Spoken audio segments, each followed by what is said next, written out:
gledalke, dragi gledalci, lepo pozdravljeni. Pred nekaj leti je življenje mladega fanta za vedno spremenila ena sama odločitev. Bil je star komaj 17 let, poln dvomov, bolečine in občutka, da je ujet v brezizhodni položaj. A dobil je novo priložnost za življenje in danes živi srečno življenje. Lepo pozdravljen, Kristjan. Zdravo. 6 let nazaj se je vaše življenje drastično spremenilo. Bil ste torej mlad fant, a precej nesrečen in na eni točki ste se odločili, da ne želite več živeti. Kaj vas je vodilo do tega? Ja, to so bila zame zelo temačna obdobja, v kateri nisem najdel luči. Vse je bilo mračno, nisem videl nobenega izhoda, imel sem tudi sam velike omejitve, pa šola ni šla, nič, kar sem se lotil, sem videl zgolj črno in brez smisla. Nisem se tudi športom nič ukvarjal, pa nezdravo živel.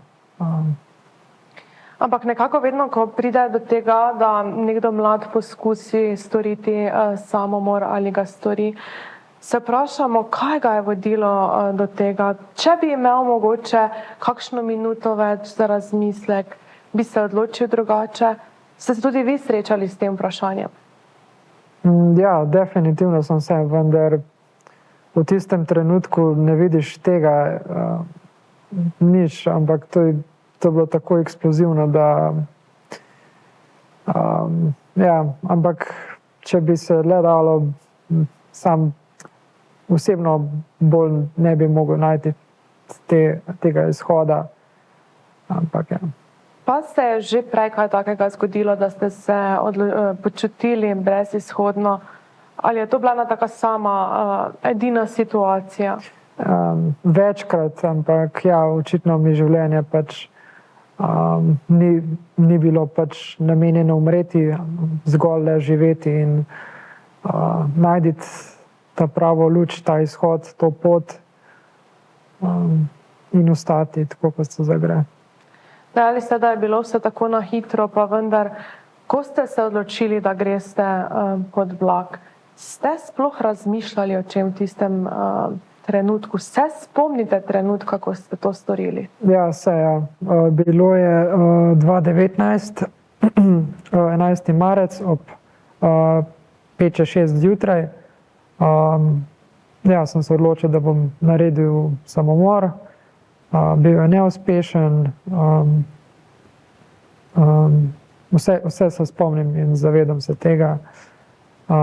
Mislil sem, da bom sicer umrl, da mi bo nekako glavo prerezalo, kajkoli podobnega, ampak ne, ni bilo tako. Ste vi bili torej pri zavesti, ko se je to zgodilo? Se tistega trenutka spomnite, ko je prišlo do same nesreče in trenutkov potem? Ja, se.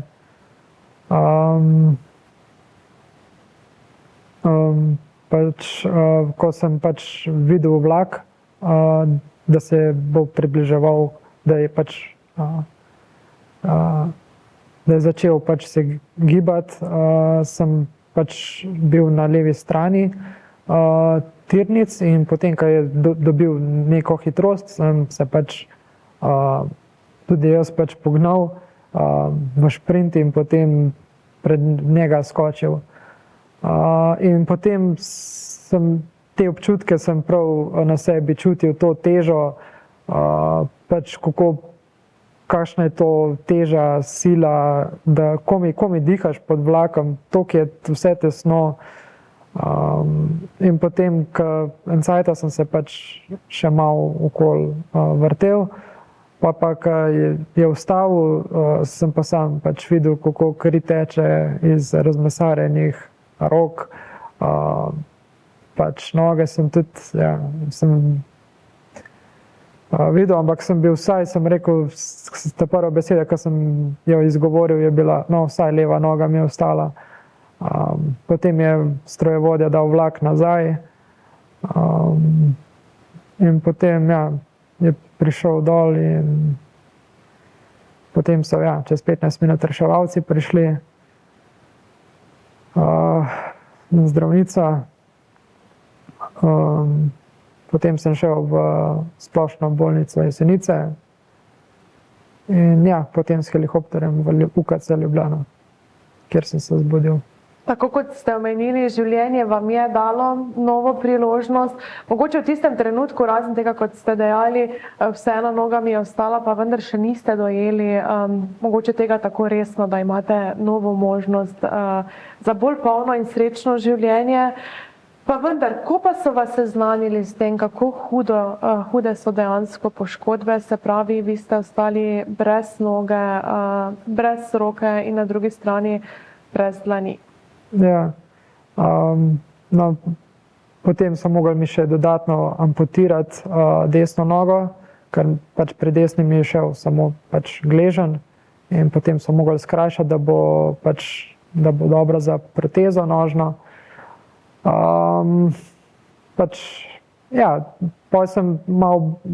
Začel sem gledati drugače na vse življenje, bolj sem bil že to vesel, da bom dobil vsaj proteze, da bom začel hoditi.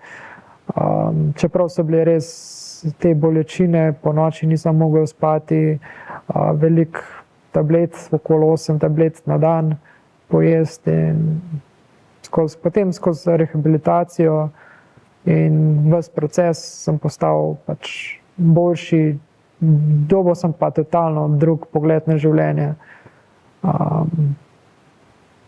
Sledilo je torej dolgo ne le fizično, temveč tudi psihično okrevanje. Kako dolgo pa je potekala sama rehabilitacija in morda se spomnite trenutke, ko vam je bilo najtežje? Potekalo je 6 let, 5 do 6 let, vse skupaj. Najprej se je pač začel rehabilitacija na Soči, da sem sploh začel hoditi, da sem tudi začel plavati. Potem pa v Siriusu, to je šola za rehabilitacijo in izobraževanje v Kamniku, kjer sem imel pač svojega psihologa, delovno terapijo, fizioterapijo, da sem se navadil vse skupaj jesti, hoditi, biti samostojen. Najtežje mi je bilo v bistvu od vsega ta nov pogled na življenje,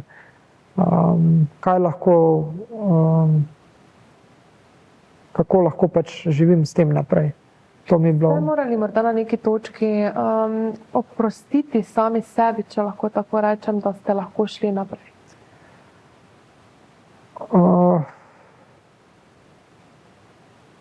V bistvu ne. Mislim tako, da se oprostil za to. Dobil sem v bistvu nov pogled, čist neki nov ritem življenja, vse. Ni bilo tistega temačnega trenutka več, ni bilo. Torej ste vedeli na nek način, da vam je življenje dalo neko novo nalogo, novo poslanstvo? Tako je. V bistvu to sta dve različni plati življenja. In itak, ko se to zgodi, je najprej šok za telo, pa ne veš, kako boš naprej.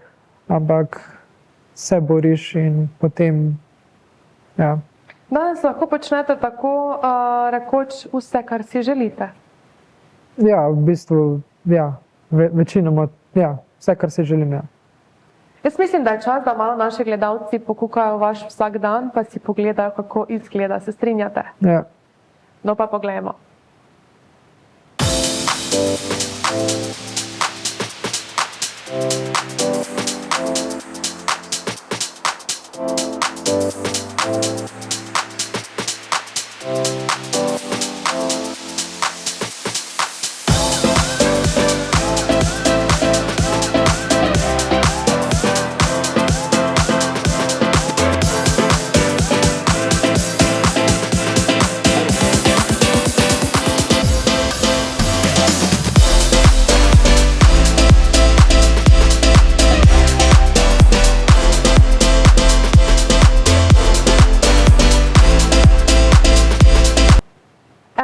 Kristjan, na koncu smo videli celo, da tečete in to je tisto, v čemer ste našli neko še večjo motivacijo za naprej. Kaj ne? Pa vendar, kako se v vas želja po teku zgodila? V bistvu leta 2021 je kolega doživel pač epileptični napad in takrat sem mogel odteči 200-300 metrov po pomoč. In pač takrat nisem razmišljal, kako sam s tekom z nobeno povezavo, ampak pač sam, da je prišla pomoč in ja, da sem mu pač na nek način rešil življenje, pomagal. Potem pa drugi dan sem pa, ko je šlo vse to mimo, sem pa začutil to frekvenco, to moč, ki sem jo dobil, da je nekaj povezavo s tem tekom, je bilo nekaj neverjetnega. In potem sem šel pri športni vzgoji takoj na stezo in takrat se je vse skupaj začelo. In v bistvu tako daleč vsega, da so vaš cilj paraolimpijske igre, že pridno trenirate in se pripravljate? Ja, treniram vsak dan in pač to je konstantna disciplina, moja rutina. Telo spravljam v ekstreme, da vidim, kam ga lahko potisnem, do katere meje.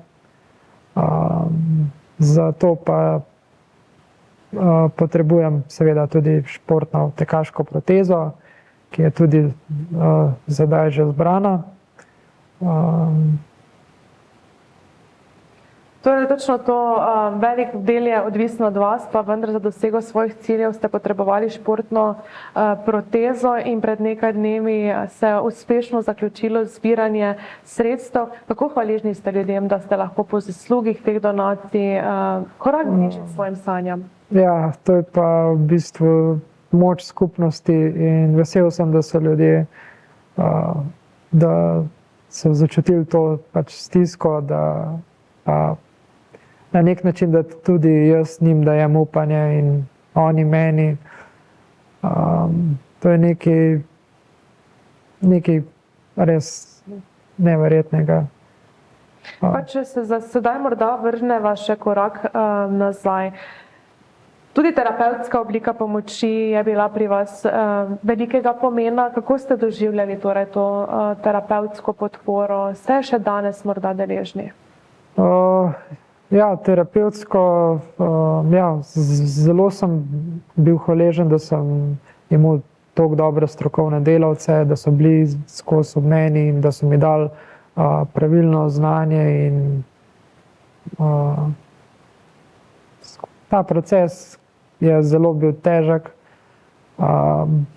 ampak imel sem jekleno voljo in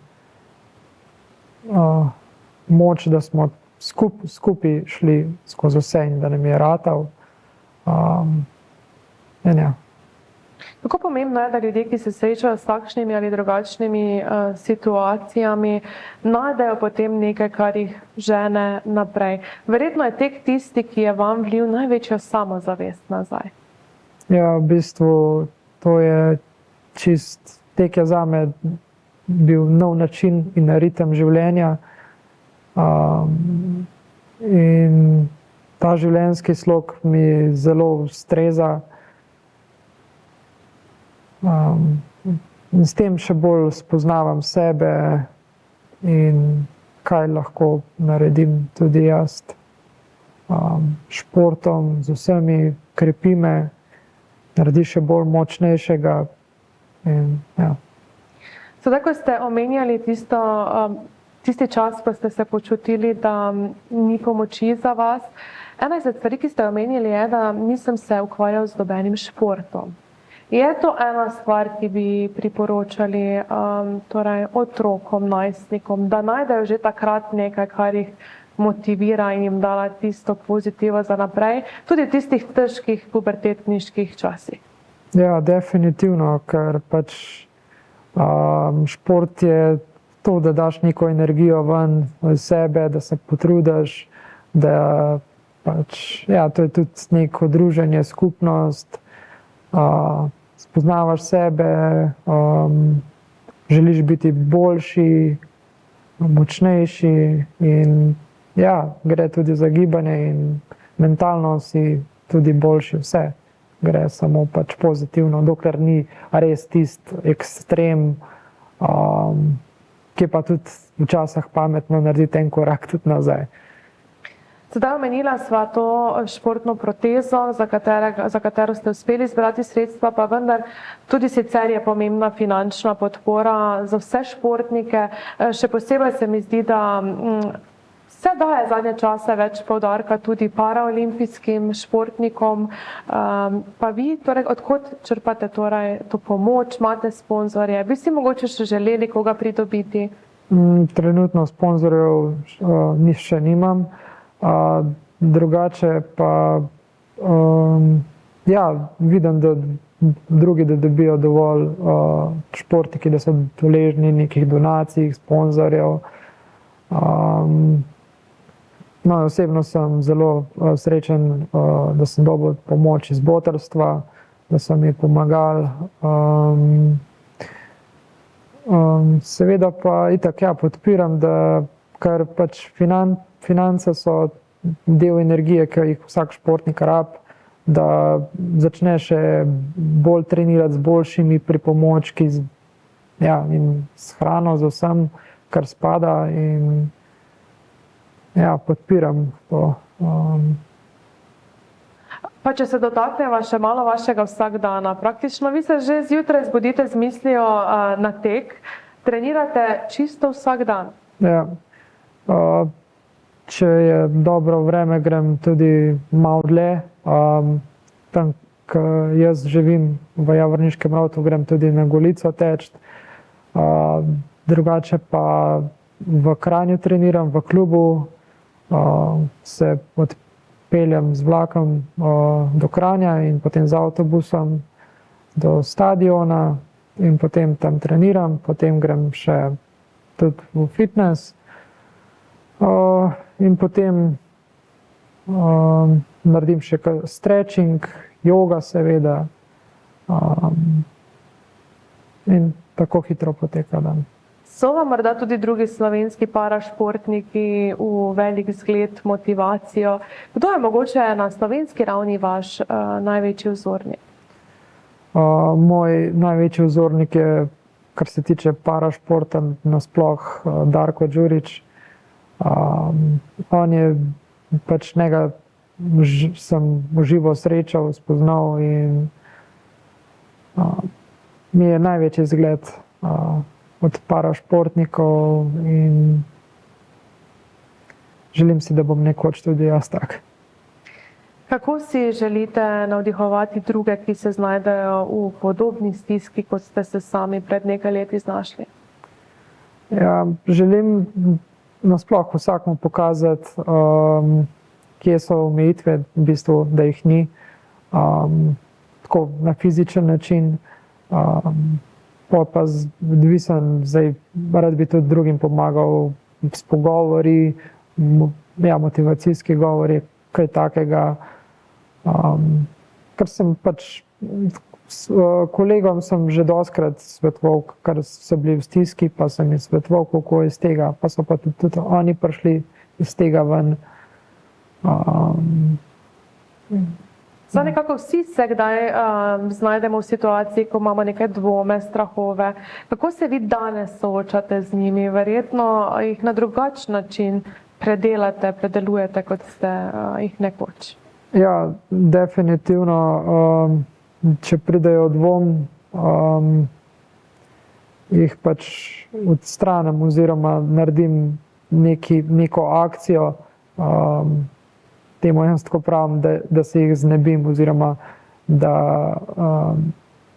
če pride dvom, da izberem neko pot in ja, potem se izbrišejo.